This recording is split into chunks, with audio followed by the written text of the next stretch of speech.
friends, our reflection for today is taken from Acts of the Apostle, chapter 5, verse 84.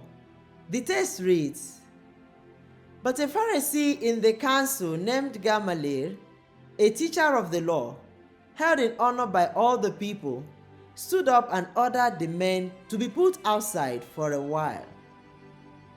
The verse we've just read is taken from the speeches of Gamaliel in Acts chapter 5 verses 34 to 39.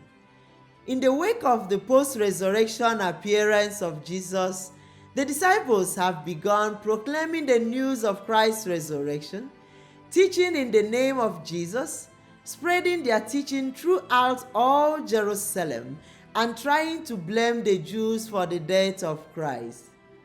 This naturally enraged the council of Pharisees, who sought for the death of the apostles. The teaching angered them because it directly challenged their authority and religious beliefs.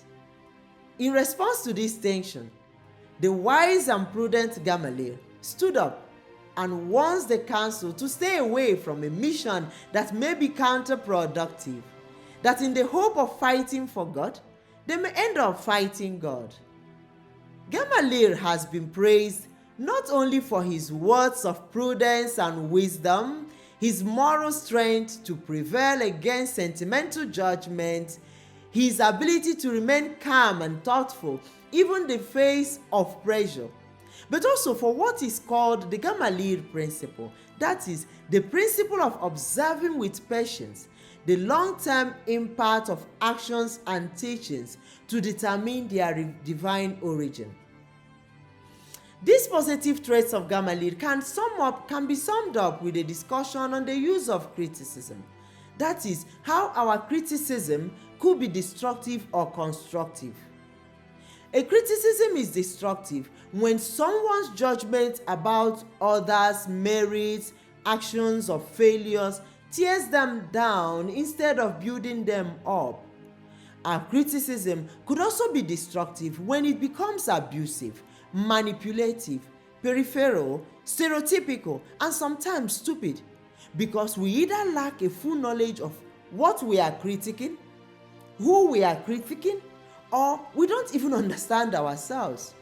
Often, destructive criticism does not emanate from an attitude that cares or loves, but from the one that cannot accept other people's achievement, is jealous of the other person, lives in a castle of ego that does not allow the person to appreciate others, and of someone who suffers with inferiority complex. It also comes from the state of mind of one who always seeks out for reasons to insult, humiliate, or judge others, or from the place of someone who always wants to show that he or she knows better than the others. Constructive criticism, on the other hand, is the attitude or manner with which we address people, aiming at building them up. It is the kind that critiques a failure but also offers solution. It is constructive insofar as you can judge a person's action without being judgmental of the person. This is the kind that we most often ask for and the kind that we often encourage to give to others. In the case of Gamaliel, we learn that we don't have to destroy people because we don't understand their behavior or actions. Destructive criticism is a lack of self-discipline and control. In this reflection, we ask God for the knowledge to help us to tame down our pride, to understand that our knowledge is just a drop in an ocean, and that where intelligence ends, wisdom begins. We ask God for wisdom that we may always hold our opinions about ourselves and about others in humility. Help us to see constructive criticism from persons of interest as a gift to be better or to improve. Shalom.